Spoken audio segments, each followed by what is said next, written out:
Don't know what to make for dinner tonight? I'm gonna show you how to make the best dinner for under $10, and we're only gonna use one pan. Let's make sheet pan sausage and potatoes. Let's get cooking. Preheat the oven to 400 degrees Fahrenheit.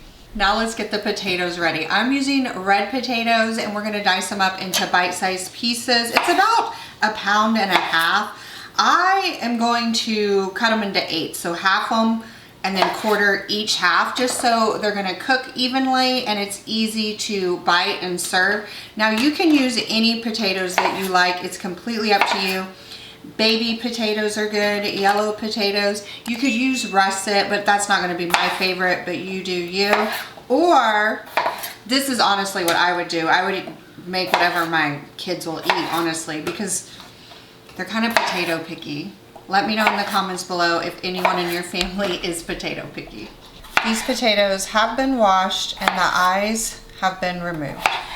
I'm actually gonna put the potatoes in a large mixing bowl. Sorry, I got excited. You can mix it together on the sheet pan, but I just like to put it in a bowl and add the oil and the seasonings to make sure everything gets evenly coated.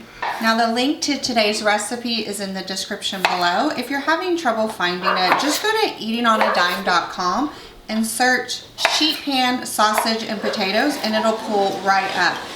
That recipe will have all the nutritional information as well as our tips and tricks. Now we're gonna add a little bit of onion. I am using a red onion today. You can use your favorite, white or yellow, whichever you like.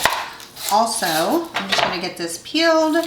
You can use as little or as much as you like. The recipe calls for a whole onion. Mine is a good size today, so I'm just gonna put in half of this bad boy. When slicing an onion, I peel it, cut it in half, and then on the half moon size, just slice it all the way through. And just to make it easier to eat, I'm gonna cut these in half as well. And you just wanna separate them into little onion pieces. It's making me a little emotional, but onions have a tendency to do that. All right, once they're separated, just add them right to the bowl with the potatoes. Now we're gonna get the sausage ready. I am using 1 pound Kielbasa sausage. You can use any type of sausage that you prefer. I usually do like a smoked sausage and that works great. You wanna slice it, that oven's ready, that's great, until about 1/2 inch thick rings. So I find that kielbasa is generally the most cost-effective in my area, but you can use any type of smoked, and I like that you can get different flavors. So if you want to change up the flavor, you can always get a different type of sausage and it'll change up the whole meal. Then we're gonna add that right into the bowl with those potatoes. Drizzle about 1 tablespoon of olive oil right on top. Now you can use any type of oil that you like to cook with. Avocado oil is a great option as well. Now it's time for the seasonings. This is the part that makes it taste amazing. Sprinkle on 1 teaspoon of garlic powder, 1 teaspoon of smoked paprika, or you can use regular paprika, whatever you have. And then just a little bit, so 1/4 teaspoon of dried thyme leaves. So you want the leaves, not the ground thyme. We've made that mistake one too many times. And last but not least, a little bit of salt and pepper. I'm going to do 1/4 teaspoon of pepper. Don't forget, guys, our seasoning containers and our measuring spoons are all linked below. And then 1/2 teaspoon of salt.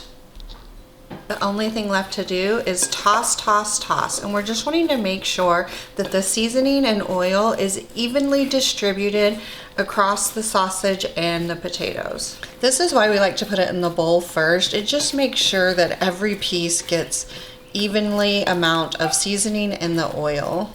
Then pour the ingredients onto a baking sheet. I lined mine with parchment paper for easy cleanup. You can do foil on there as well if you prefer. I'm just gonna dump these out for ease. And then use the spoon to spread it out. Spread it out into a single layer just to make sure it roasts evenly. You don't want any part of the pan more crowded than another part. Bake for 25 minutes. We are gonna toss it halfway through the cooking time. It's been cooking for about 12 minutes. I like to toss it halfway just to make sure everything gets cooked evenly. So we're just gonna toss those ingredients over. I just do it once, so you don't have to babysit it. Oops, man down. It's all right, it happens. Once it's tossed, just make sure it gets back into that thin layer so everything gets evenly cooked. I'm gonna cook it for about 12 to 13 more minutes until those potatoes are tender. It is ready. What I like to check is use a fork and make sure the potatoes are fork tender. It should just be easy to poke and easy to come out. And a lot of times I will pull it out, let it cool, and taste test it, which I've done on this. So it is ready to remove from the oven. I just like to let it cool for about 10 minutes so it doesn't burn us, and then it's ready to serve. Only thing left to do is serve it up. This truly is a one-pan meal. When I make this at home, I usually serve it with like a side salad to get in a little veggies, but that is it. My kids love it, and so do I. Only thing left to do, taste test. I gotta get a little potato, a little sausage. Thank you so much for joining me today in our kitchen. I hope you've enjoyed how to make this super easy dinner that I cannot believe is under $10. And if you like super affordable, family-friendly dinners, make sure you check out our next video. All right, friends, I gotta get out of here. This is calling my name. I'll see you next time.